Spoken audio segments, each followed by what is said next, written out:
Então, vou passar aqui a palavra então, para a Fernanda Lemes, da Fundação Florestal, que vai nos fazer uma apresentação, seguida, obviamente, perguntas e debates. Bom dia a todos.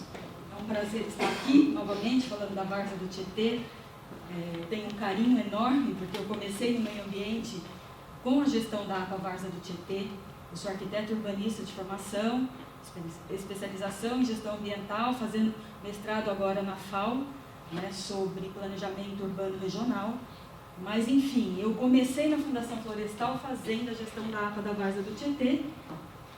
O plano de manejo foi, antes de começar a apresentar, foi um desafio onde eu coloquei para a Fundação Florestal a necessidade de incluir a universidade.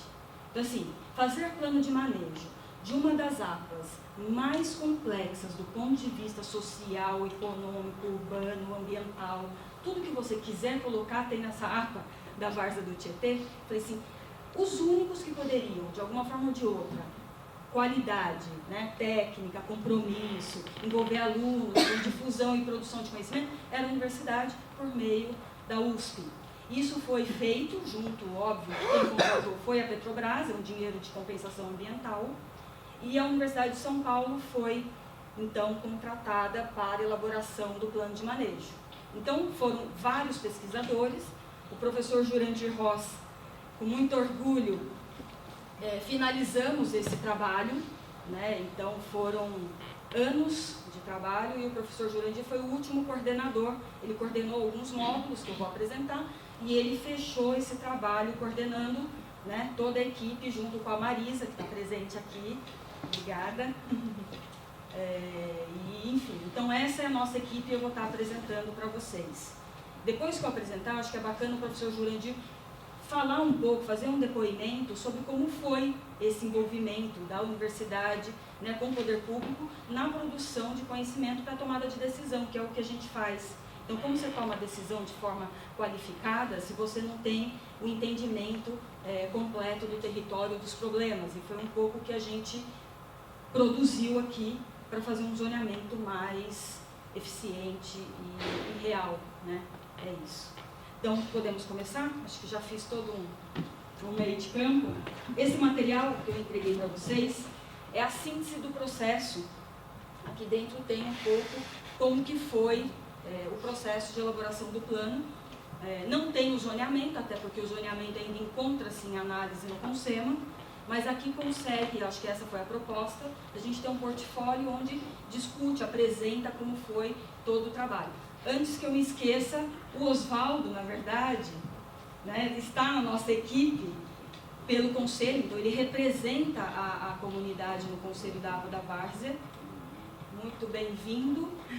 E a gente tem uma parceria importante em todas as oficinas, todos que de alguma forma ou de outra participaram, estavam diretamente ligados sob a coordenação do Oswaldo, nosso chefe comunitário lá na região, pelo Conselho da APA Várzea do Tietê. E temos também, eu acho que isso é bacana porque já dá frutos, alunos já trabalhando, eu além de gestora, sou professora agora na universidade, a gente está trabalhando alguns projetos dentro da APA, tentando de alguma forma ou de outra desenvolver algumas ações, diretrizes virarem projetos. Um pouco que vocês estão fazendo, a gente está levando também para a academia, para o curso de arquitetura e urbanismo. Bom, é um prazer, agradeço todos, Trane, Brissac, e vamos lá, porque hoje o dia é longo, Depois temos campo. Eu fiz aqui, na verdade, um sumário um pouco, porque eu vou contar, vai ser muito rápido, porque o conteúdo é muito denso, mas falo da APA, do Sistema Nacional de Unidade de Conservação, onde essa APA está inserida na bacia hidrográfica, coisas que eu vou passar rápido, para quem de alguma forma ou de outra já ouviu, mas para quem não ouviu, acho que é importante para contextualizar antes de entrar no conteúdo técnico. A APA da Várzea do seu conselho, então falar da importância da gestão compartilhada num território complexo como esse, como os atores envolvidos se articulam e trabalham, isso, óbvio, quem é o presidente? Governo do Estado. Então, como que a gente consegue, via Governo do Estado, articular todos os atores envolvidos nessa região? E o conteúdo do plano, que é o objeto de estudo, a estrutura metodológica, a equipe, toda a participação social, diagnóstico, zoneamento, sistema de gestão e os temas prioritários, que é a síntese do conteúdo. Então esse é o escopo que eu vou apresentar para vocês hoje. Antes de falar da APA da Várzea, só a título de informe, na verdade o Rio Tietê, que é o nosso objeto de trabalho, ele possui 5 APAs, né? Então não só a APA da Várzea é a única na região metropolitana de São Paulo, mas temos outras, também importantes, com seus atributos ambientais, que também cumprem uma função num trecho do rio, né? Um tão sofrido rio Tietê, que é o nosso, enfim, símbolo. A APA da Várzea do Tietê, com 7.400 hectares, 12 municípios. A APA Cabreúva, com 26.000 hectares, 26.100 hectares, 1 município. A APA Tietê, 45.100, 2 municípios. A APA Corumbataí, 272.692, com 15 municípios. A APA Ibitinga, com 64.900 hectares, 1 município. A APA da Várzea é a única na região metropolitana de São Paulo, é a primeira a terminar o seu plano de manejo. Nós temos dessas 5 do Rio Tietê, apenas Ibitinga, que está com o seu plano de manejo em andamento, as demais, Ibitinga e Cabreúva. Cabreúva também tem, só que está parado. Então é um pouco isso que temos num cenário mais macro. Como eu disse, Sistema Nacional de Unidades de Conservação, CIEFLOR, unidade veio para a fundação. É importante só contextualizar o que é o SNUC, né, e falar quem gerencia dentro do governo do Estado as unidades de conservação, que é o que interessa para todos. Aqui é uma síntese, então falar que a Fundação Florestal é o órgão responsável pela gestão e implementação dessas unidades. Isso a partir de 2006 com o CIEFLOR 2. Né, um pouco esse é o nosso cenário. Antes já tinham os parques, depois vieram as APAs. Mas hoje todas as unidades, quase todas, estão na Fundação Florestal. Não tem todas ainda. Algumas é isso, tem institutos, enfim, eu não vou saber de cabeça quais são. Para quem não sabe, a APA é uma unidade de uso sustentável dentro do grupo do Sistema Nacional de Unidade de Conservação. Nós estamos falando de territórios de grandes extensões, né? Nós estamos falando de áreas privadas, nós estamos falando de vários usos e vários interesses dentro do mesmo território. Diferentemente de proteção integral, que é a área de Estado. Então, falar o que é gestão de um parque e o que é gestão de uma APA. Eu acho que esse é o X da questão dentro do Estado. Então, como que a gente consegue garantir e dar agilidade para a gestão de um território que a área não é sua, né? Então, como você faz o zoneamento de uma área que não é sua? Estabelece, como é que fala? Diretrizes e restrições para uma área que não é do Estado. Então, esse é o X da questão do ponto de vista do zoneamento, né? Que é o que a gente vai demonstrar aqui. Aqui, na verdade, quantas, né? Onde estão situadas as unidades de conservação no estado de São Paulo? Óbvio que toda a costa, né, a região litorânea do estado, enfim. Uma pena que o interior, com grande potencial, com vários atributos ambientais, não temos ainda importantes áreas protegidas. Mas, enfim, quem sabe o projeto BID um dia não resolva isso. A gente já pensando em projeto. Pode ir, mas esse é o cenário do Estado.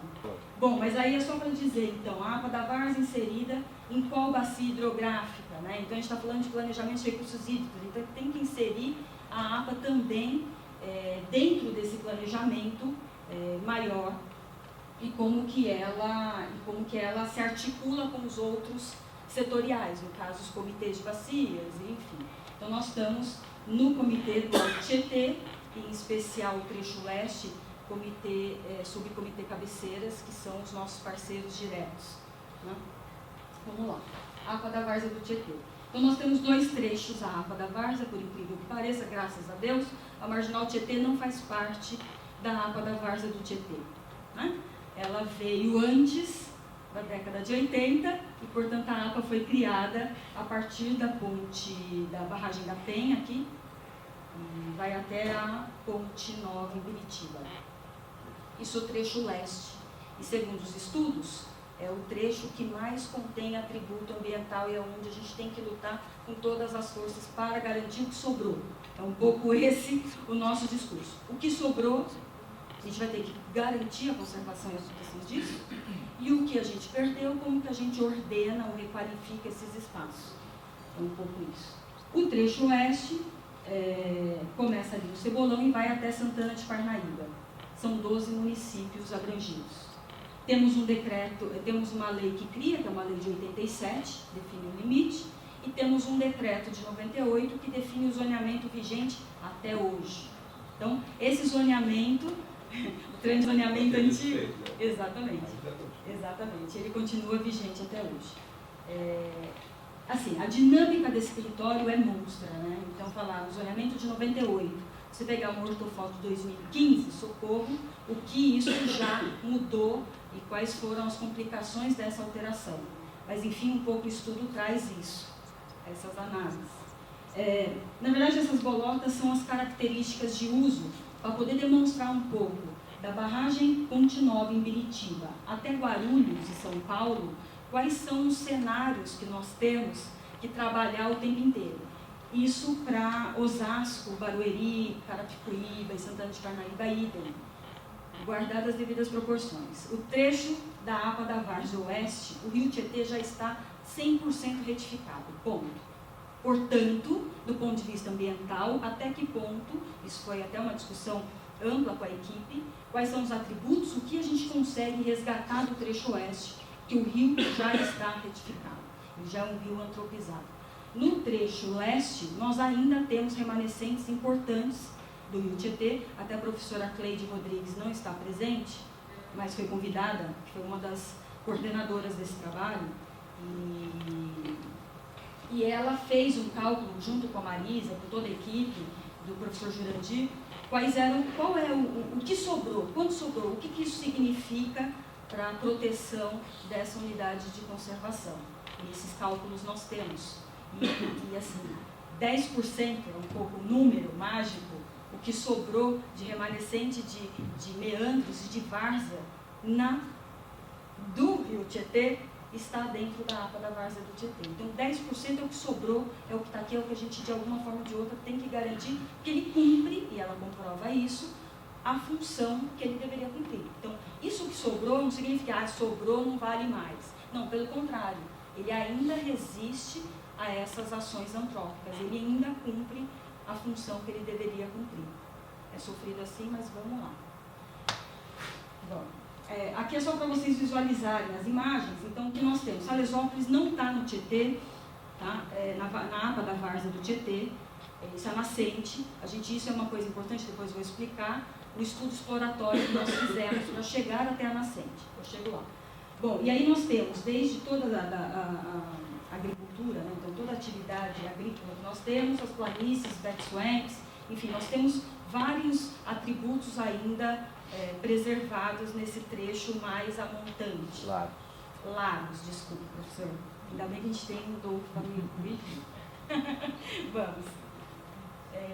Aqui nós temos já uma transição, que é isso, né? Mogi e Biritiba, como ele está muito mais próximo, muito mais a montante da barragem da Penha de São Paulo, né? Nós temos aquele cenário menos antropizado. Para cá nós temos já um cenário mais antropizado, faz parte, né? A gente está falando de uma áreas privadas com várias atividades. Então nós temos mineração em atividade, nós temos ocupações, nós temos aterro de inércia, temos ainda remanescente de meandro de rio ainda preservado, como a gente vê embaixo. Então, é um cenário misto que envolve Mogi e Itaquá. Mogi e Itaquá. É isso. Suzano e Itaquá está no próximo, né? Na verdade, lá também está Suzano, viu? Por incrível que pareça, Suzano e Itaquá ainda tem algumas áreas ainda importantes e conservadas. Então, aqui São Paulo. Esse é o cenário de São Paulo. O que nós temos no trecho de São Paulo é o Parque Ecológico do Tietê, que já é área do Estado. Lembrando, dentro do Parque Ecológico do Tietê, o rio já está retificado. Ele já veio retificado, é um projeto antigo, mas ele está dentro de uma área de governo. Depois, nós temos o restante, que é toda a região que a gente vai visitar hoje em São Paulo, né? Mais Guarulhos, que também é muito parecido com isso. Então, o trecho de São Paulo e Guarulhos, metade é a área do Parque Ecológico do Tietê. Aqui, na verdade, é para dizer da importância do trecho leste da APA da Várzea do Tietê e o que isso significa, na verdade, do ponto de vista de serviços ambientais, né? Então, quanto mais permeáveis as áreas estiverem, menos problema nós teremos. É óbvio que a solução hidráulica, de engenharia hidráulica, isso resolve a vida entre aspas, né? Nós temos um problema sério que tudo que nossa, tudo bem? Tudo que é antropizado, que é a ação do homem, resolve em tese as questões naturais. É um pouco o que a professora Cleide defende. Mas, enfim, esse é o nosso cenário hoje. Nós temos uma perda de recursos públicos gigante por conta das inundações. Agora, o que isso significa? Nós precisamos sim garantir a conservação das planícies fluviais. Esse é o nosso discurso. Pode. E o trecho oeste, na verdade, que nós temos também ocupações na beira do rio, que é o condomínio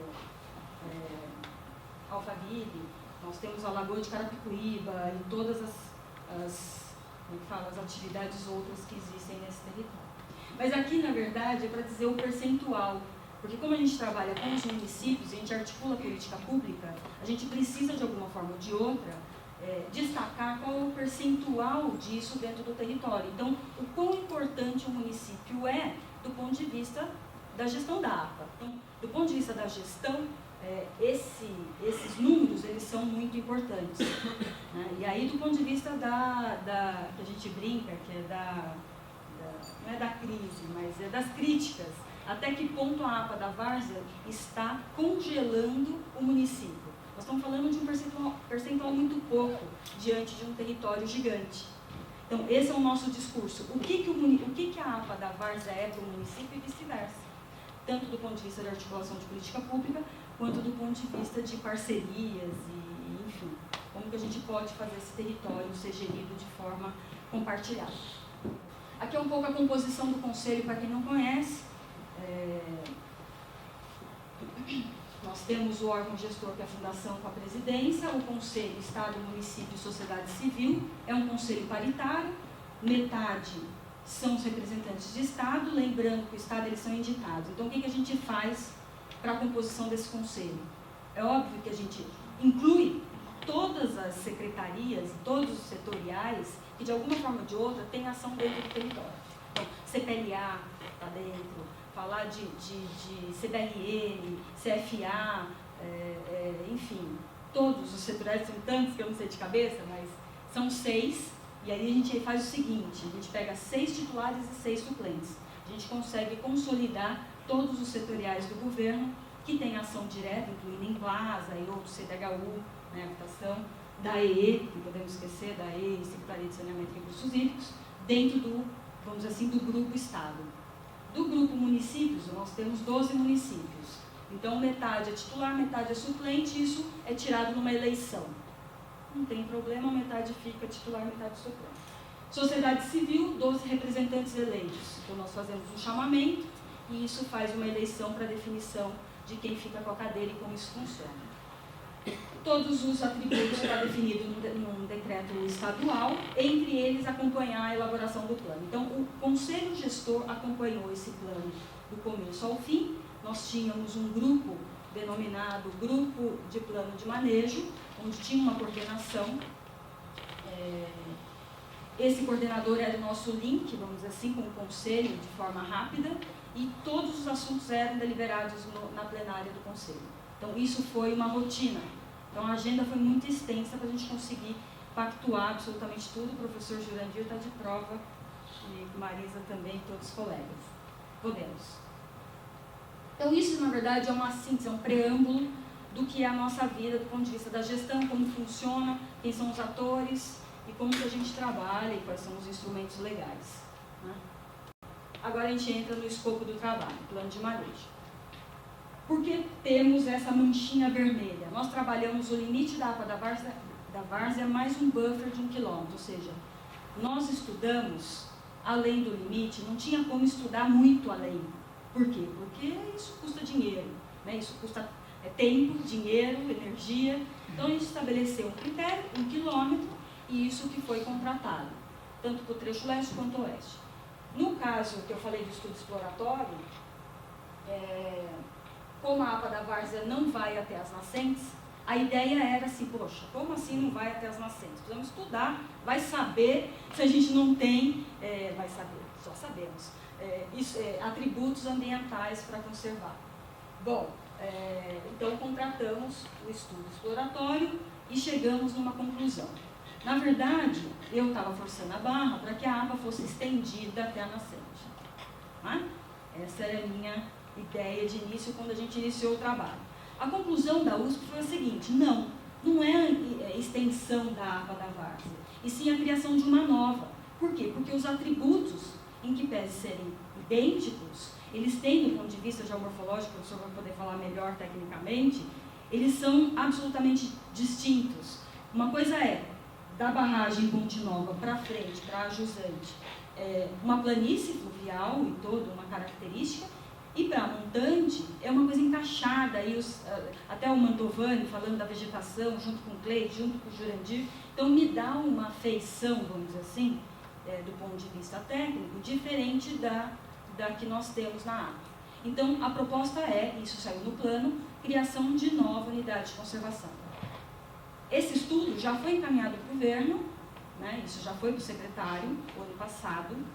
Na verdade, tinha uma agenda de criação de novas UCs, e a APA da várzea está na fila, digamos assim, para se pensar a criação dessa nova unidade.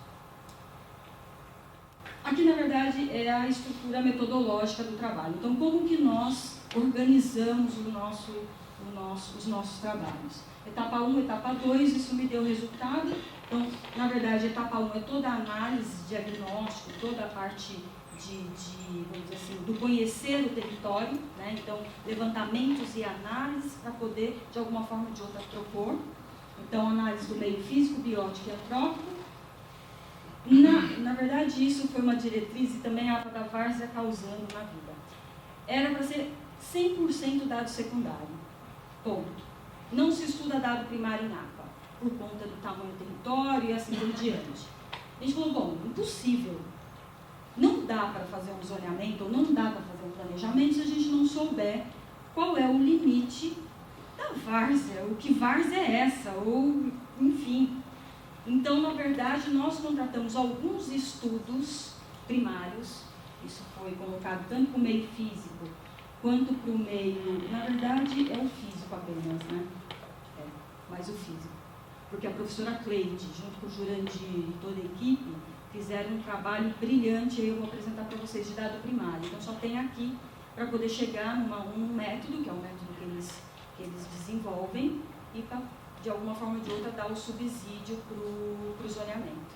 Então, é o nosso, vamos dizer assim, o nosso pano de fundo da proposta.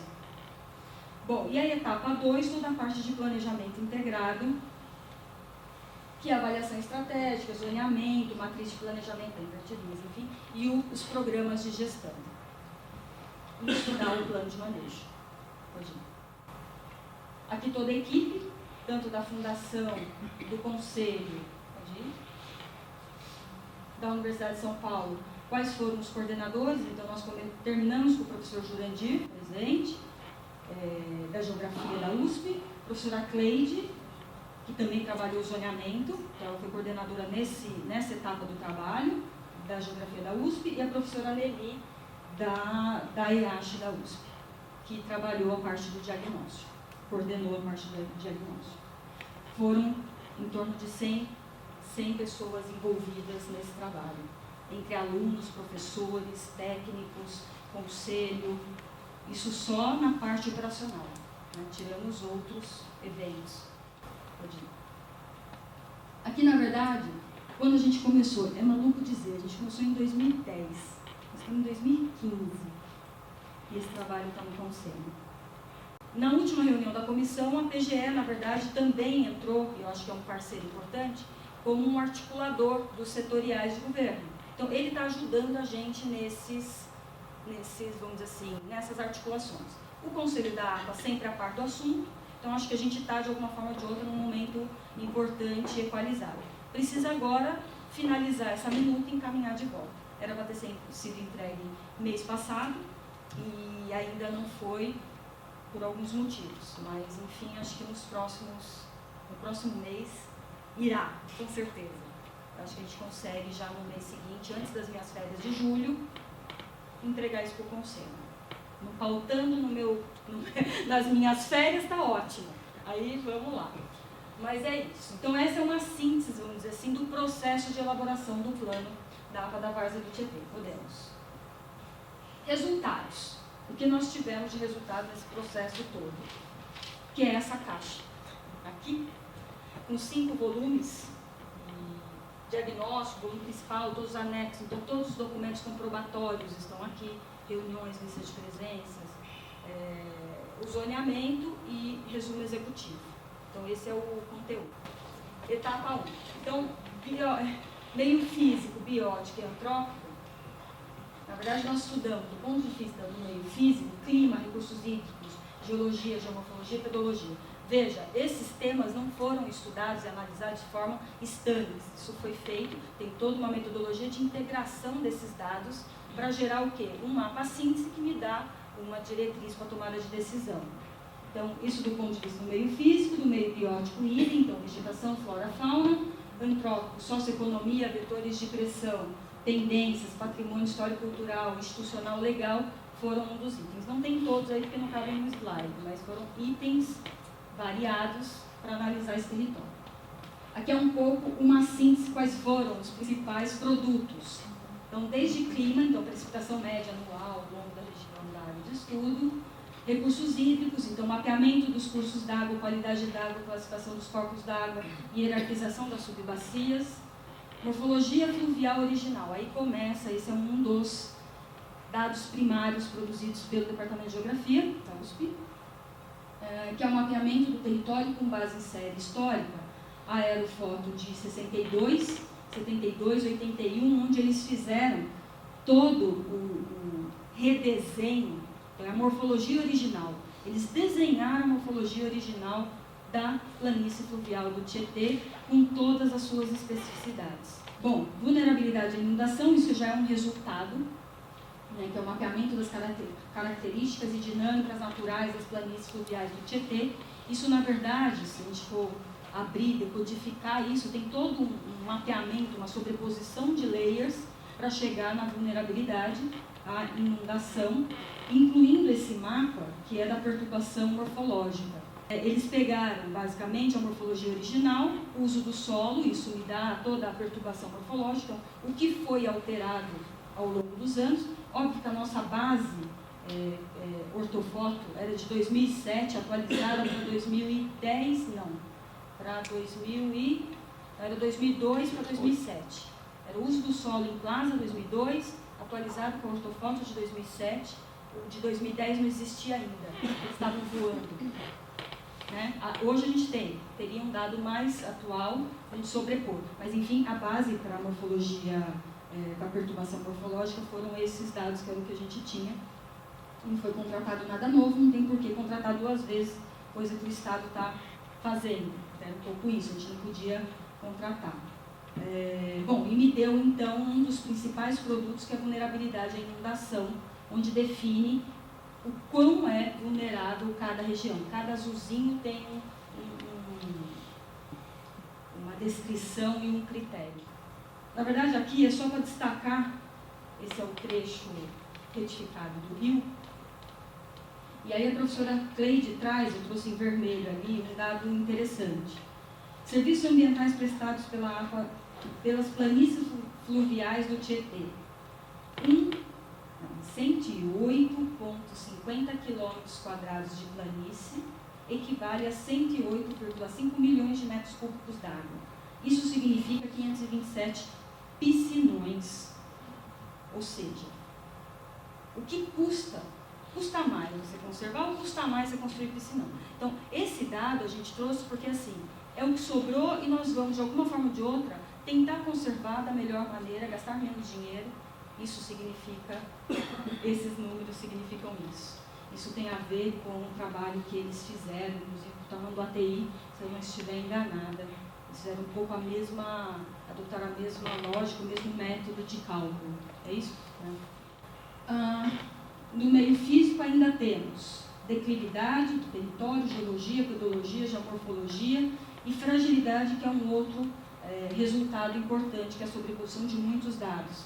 Então, o mapeamento das fragilidades ambientais, naturais e antropizadas do território, metodologia do professor Jurandir Ross, que eu não vou ficar detalhando aqui agora, em caso a gente tenha alguma dúvida.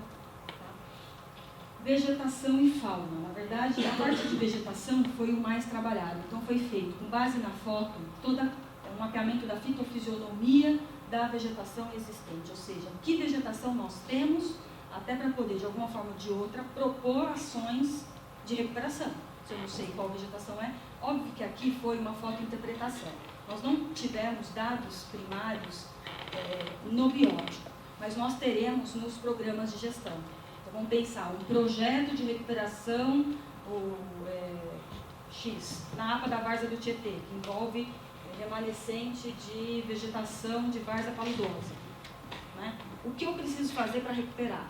Chama a CBRN, chama, né, CPLA chama outros atores para a gente, de alguma forma ou de outra, planejar isso e, se for o caso, contratar novos estudos primários para tomada de decisão. Bom, fauna idem, né, também dado secundário. Não foi feito nenhuma investigação de dado primário. O que temos é o que tem registro em publicações.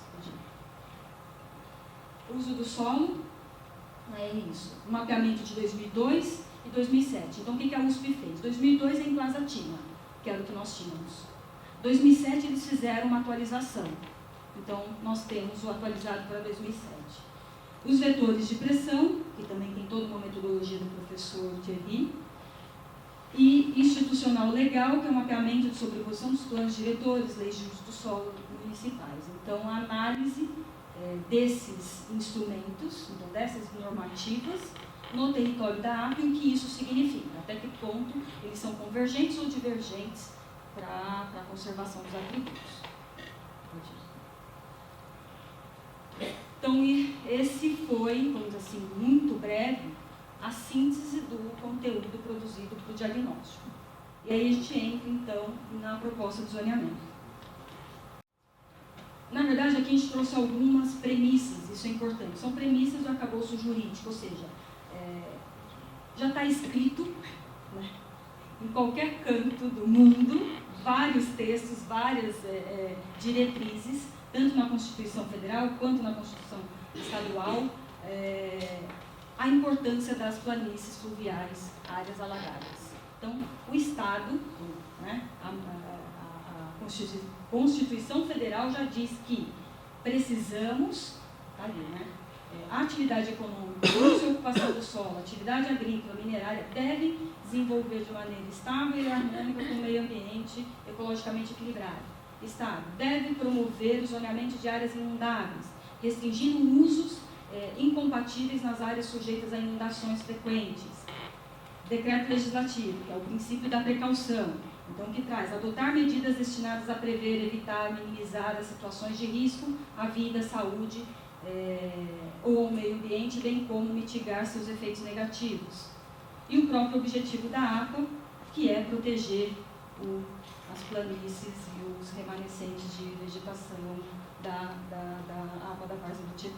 Ou seja, nós temos uma hierarquia de diretrizes jurídicas orientando isso. Podemos. E aqui, na verdade, as premissas técnicas científicas com base no que a professora Cleide disse, que as planícies fluviais do Tietê constituem, então, sistemas geomorfológicos regionais singulares dos mais suprimidos historicamente. A APA da Várzea abriga os últimos remanescentes de planícies fluviais meândricas com morfologia contínua e com conectividade na região metropolitana de São Paulo e equivale perto de 10% da paisagem original. Diz também que é uma oportunidade histórica para a restauração de processos ecológicos, de paisagens regionais e de formações vegetais em extinção, ou seja, por mais que nós tenhamos apenas 10%, temos ainda uma oportunidade de propor ações para esse território. Os remanescentes de planícies fluviais meândricas apresentam um importante potencial para a prestação de serviços ambientais relevantes para a região metropolitana de São Paulo.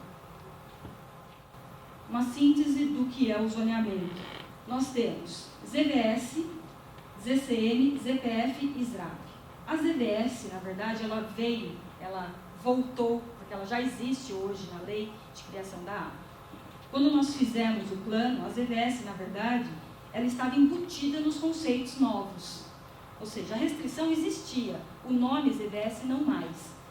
Só que aí isso foi uma discussão de advogados e advogadas, que falaram o seguinte, não, tanto o MP quanto o PGE, dizendo o seguinte, ZVS tem que estar. Por quê? Porque consta da lei.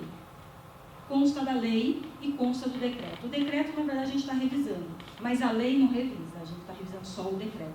Então, ZVS volta com as restrições que temos vigente até hoje. ZCM, na verdade, esse nome já existe, a gente manteve de propósito a sigla, o nome é outro, mas a sigla de propósito manteve. Então, ZCM, hoje chama Zona de Cinturão Meandro. Esse é o zoneamento vigente. O proposto é Zona de Conservação Hidrodinâmica do Cinturão Meandro. Ele é mais técnico. Próximo item, ZPF. Essa zona não existia, é uma zona nova. É Zona de Planície, Zona de Conservação Hidrodinâmica da Planície Fluvial. Ou seja, para a gente falar assim um pouco em português, todas as áreas de planícies não ocupadas são verdes, são essa zona. Então, a roxa pode ver embaixo, circunda o rio. Teve toda uma metodologia da professora Cleide do Jurandir para a definição disso. Quando o rio está retificado, qual o critério? Quando existe ainda um remanescente de meandro, qual o critério para a delimitação dessa faixa roxa lindeira ao rio? Então, essa é a zona, vamos dizer assim, tirando a ZBS, que é mais restritiva ainda, já por força de lei, a ZCM é a mais restritiva que temos. Então, circunda a área do rio. A ZPF é uma intermediária, né, que são as áreas de planícies não ocupadas, e a ZAP, que é a Zona de Reordenamento Socioambiental e da Paisagem. Também nós trouxemos um conceito novo, porque reordenar, na verdade, parte-se do pressuposto que essas áreas não deveriam ter sido ocupadas, por isso reordenar. A gente tem que partir do pressuposto, a gente tem que, na verdade, já que estão ocupadas, nós não vamos excluir, então a gente está criando áreas, eu vou chegar lá nas áreas prioritárias. Mas a gente tem que pensar do ponto de vista conceitual o que significa essa ocupação histórica, porque a gente está falando de anos, não estamos falando de uma década, estamos falando isso histórico, o que isso significa do ponto de vista ambiental. Então, sobreposto a essas zonas, nós trouxemos algumas áreas prioritárias. Então, a área prioritária para a recuperação ambiental, ali, são todas as áreas, está vendo aqui, ali no meandro, no cantinho? São as áreas ocupadas em ZCM que serão recuperadas. Ou seja, em tese sai, tem ocupação, tem que sair, recupera vegetação, etc. E retoma esse corredor para o rio. Então, esse é o A1, então áreas prioritárias de recuperação ambiental. A2 são as áreas prioritárias de recuperação da atividade minerária. Então, parte-se do pressuposto que a atividade minerária tem por obrigação recuperar, tem seus PRADs. Mas, assim, recupera como? Então, na verdade, a APA assume quais são os critérios e como que a gente poderia fazer parceria para recuperar essas áreas de forma mais eficiente. Isso a gente já está fazendo uma parceria, inclusive, com a própria CETESB, porque eles têm essa demanda gigante de recuperação de área de cava de mineração. E áreas prioritárias de requalificação socioambiental e da paisagem. Então, esse também é novo. São todas as áreas prioritárias de requalificação ambiental, socioambiental e da paisagem. Nós fizemos até uma achura de que a gente chamava de pantanino. Então, são todas as áreas em laranja que possuem essa achura, ela tem, do ponto de vista da morfologia do território, enfim, do ponto de vista físico, tem uma fragilidade ambiental sabida. Mas também temos uma realidade conhecida, que é o Jardim Pantanal todo. Aos critérios, grau de conservação, representatividade de fisionomias vegetais, raras e frágeis, fragilidade ambiental, física, suscetibilidade ambiental, conhecimento científico e grau de ocupação. Isso, na verdade, outros itens que, somados, resultaram no zoneamento da área. Que, na verdade, o trecho, eu não trouxe todos, porque eu vou focar só em São Paulo como pedido, mas aqui tem São Paulo, então o trecho que é a Barragem da Penha, até onde começa o roxo, nós temos o Parque Ecológico do Tietê. Ele é praticamente ZPF e SRAP, né? O restante nós temos ECM, ZAP e ZPF. Aqui eu trouxe o zoneamento vigente de 98, é o que está em cima.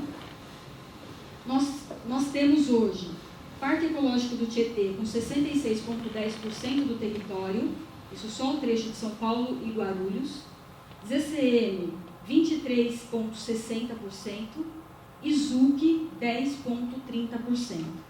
Por que eu trouxe esses números? Porque eu estou falando hoje do zoneamento vigente, aqui é o Jardim Pantanal que a gente vai visitar. Ele está hoje num zoneamento absolutamente restritivo. Então, do ponto de vista fundiário, do ponto de vista de reurbanização, ou qualquer ação, eu não posso, a lei não permite. É isso que temos. Então, nós temos só, e as poucas áreas, que 10% está dentro do Parque Ecológico do Tietê, e algumas áreas fora. Aqui, na verdade aqui, né? Tem um trecho, aqui, acho que aqui é Chácara Três Meninas. Chácara e Lapena. Lapena também está em ZUC. Então, hoje, por exemplo, se o zoneamento não for aprovado, o Jardim Pantanal e o projeto do Renova São Paulo não pode acontecer. Não tem perspectiva de regulação. Também está em ZUC, né? Vila Nova União está dentro do Parque Ecológico. Dentro do Parque Ecológico do Tietê.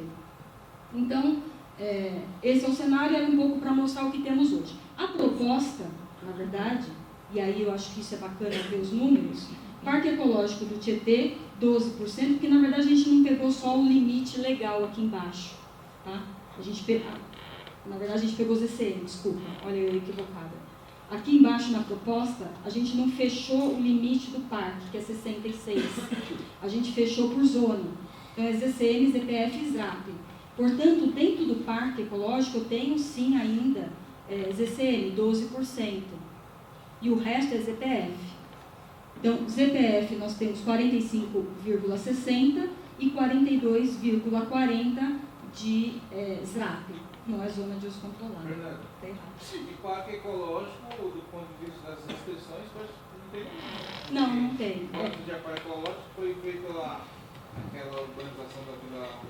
Na verdade, isso tem uma contextualização para ser feita. Tem uma contextualização para ser feita. O Parque Ecológico é a área do Estado, ponto. O zoneamento vigente não trouxe diretrizes de ordenamento territorial. Eu não tenho regra para a área do parque. É a área do parque. Então vamos pensar, todos os empreendimentos, seja eles habitacionais, sejam eles de infraestrutura, a própria PTM, Expresso Trem Guarulhos, dutos, esses projetos hoje, o zoneamento vigente não tem essa diretriz. Pode, não pode, pode como, quando, onde, isso não tem. O que nós trouxemos para o zoneamento da APA, e aí um pouco em razão da nossa experiência. Toda vez, eu vou falar experiência, primeira vez que eu cheguei na fundação, o primeiro EIA-RIMA que caiu na minha mão é o Expresso Trem Guarulhos. Foi o primeiro. Eu cheguei em 2008, chegou um calhamaço desse tamanho, prédio, não sei quantas alturas, leia, coloque no conselho e o EMITA apareceu. Eu falei, socorro, como que eu faço isso? Eu não tinha um plano, então eu não tinha essa análise, esse embasamento técnico, científico para me embasar, né, o parecer ser mais consistente. Eu não tinha diretriz dentro da própria normativa, porque é a área do parque.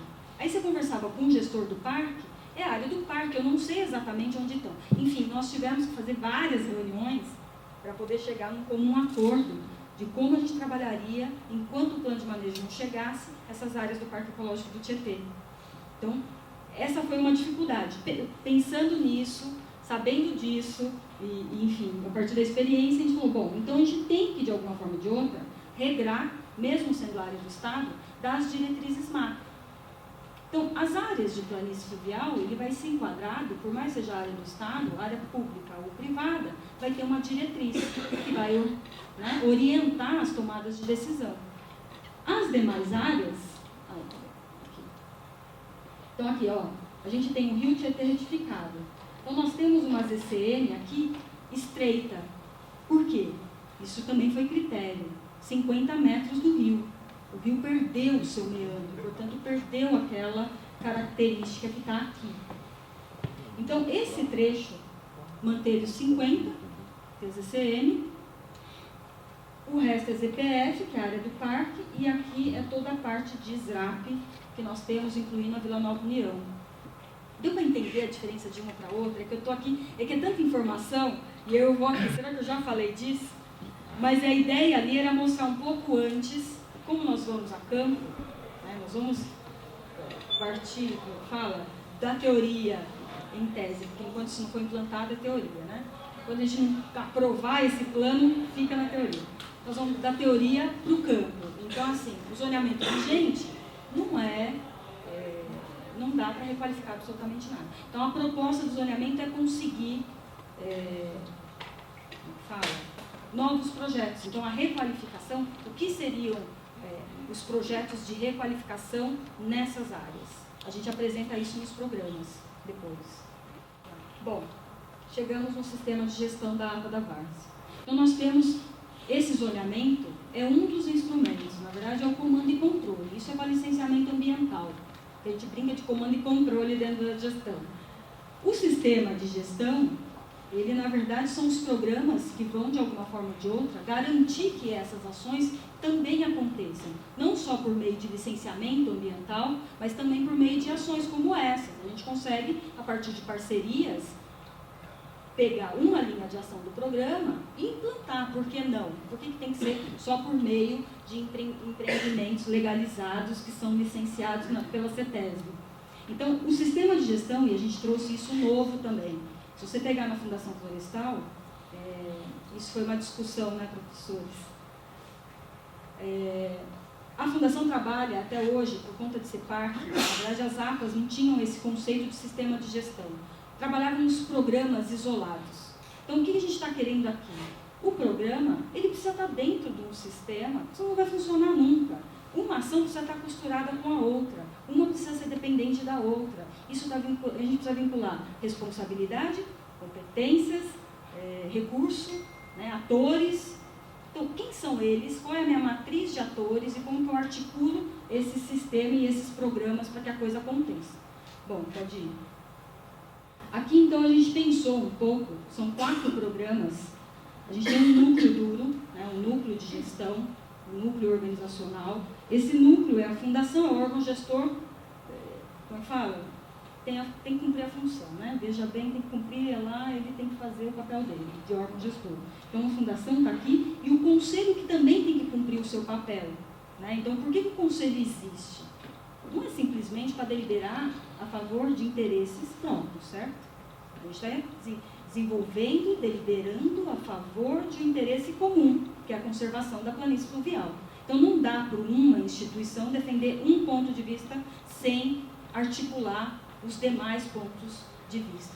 Então, nós temos, então, esse sistema articulado. Esse sistema, a ideia aqui, a gente trabalha com câmara técnica. Por incrível que pareça, a APA da Várzea não tinha as câmaras técnicas instituídas, mas de propósito, porque as câmaras eram ad eternas. Então, a gente acabou extinguindo as câmaras e falamos, olha, as câmaras voltarão quando o plano de manejo estiver pronto. Por quê? Porque a gente linka com os programas. Então, as câmaras técnicas elas estarão relacionadas com esses 4 P's. P1 é o programa de conservação, o P2 é o programa de recuperação, o P3 é o programa de reordenamento e o P4 de desenvolvimento sustentável. O P1 básico, conservar, então assim, não só pensar em ações, mas pensar do ponto de vista conceitual. O que é conservar uma planície e remanescente de vegetação numa região como essa? O que eu preciso fazer? Quem são os atores? Como trabalhar? Quais são os conceitos? Quais são as metodologias? Né? Quais são as forças? Então, isso é o P1, é o conservar o que está bom. O recuperar, é o recuperar que de alguma forma ou de outra a gente perdeu e que são passíveis de recuperação. Isso foi identificado, áreas prioritárias para recuperação. O que não é passível, não vamos bater cabeça. Nós vamos bater cabeça onde é possível. E isso que o plano identificou. O P3 é o programa de reordenamento. São todas as áreas laranjas, que na verdade o que a gente definiu, eu vou falar muito rapidamente, dentro do decreto. A gente tem que definir parâmetros e critérios de reordenamento e requalificação dessas áreas. O que acontece? Dentro do planejamento ambiental sempre se trabalhou a agenda verde.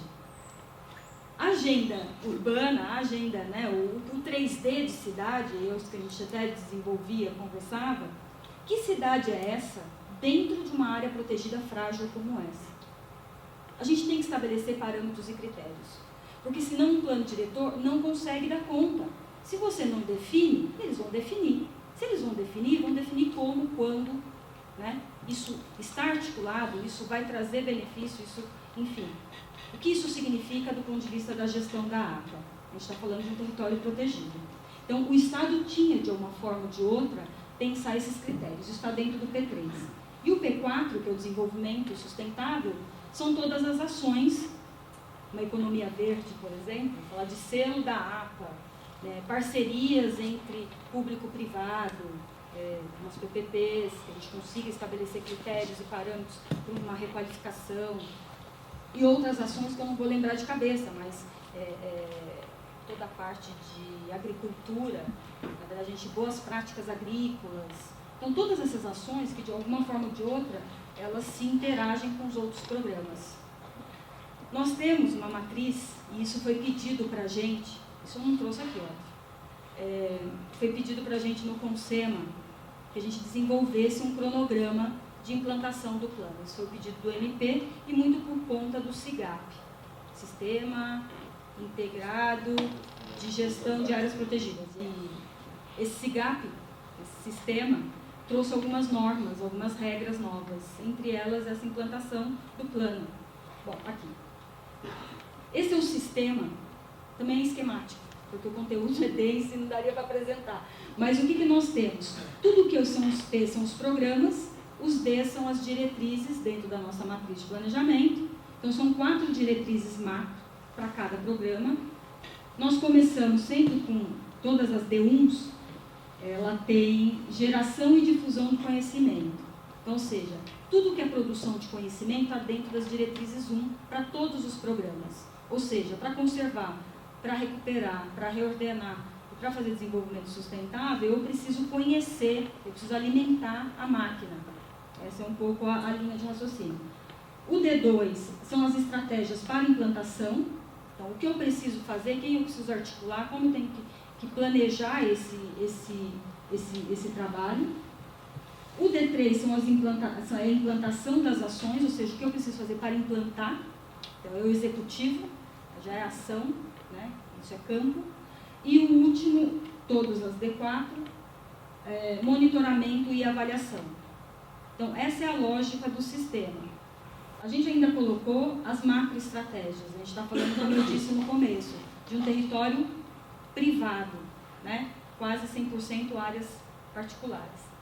Nós pensamos em 3 macroestratégias. Uma primeira, articulação interinstitucional e intersetorial com o envolvimento da sociedade civil. Ou seja, se a gente não estabelecer uma outra esfera de ação, uma articulação com todos os atores, né, impossível colocar esse plano de manejo para rodar.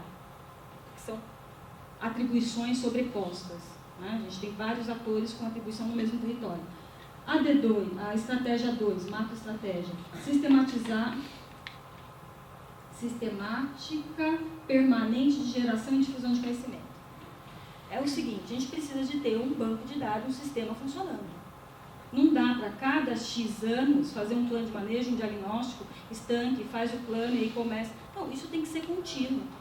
Tem que fazer parceria com a universidade, onde alimenta a máquina, onde toma decisão, e isso acontece. O sistema está montado. Né? O próprio CIEFLOR, o IF tem essa função, hoje no sistema de meio ambiente, de produzir conhecimento. Então, essa máquina precisa funcionar. A Fundação cuida da gestão, o IF, as universidades da pesquisa, e a sociedade cumpre o seu papel de articular absolutamente tudo, a sociedade e os atores. Então, nós temos um sistema montado já, ele precisa só, de alguma forma ou de outra, acontecer. A terceira macroestratégia é a macroestratégia de monitoramento e avaliação da efetividade das ações de cada programa. Qual é a ideia?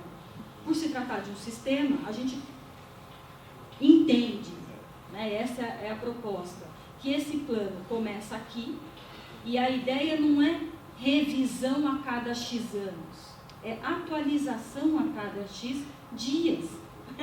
Eu não preciso esperar anos para atualizar um dado. Eu tenho a Emplasa, eu tenho a CPLA, eu tenho a USP, eu tenho alunos, artigos acontecendo.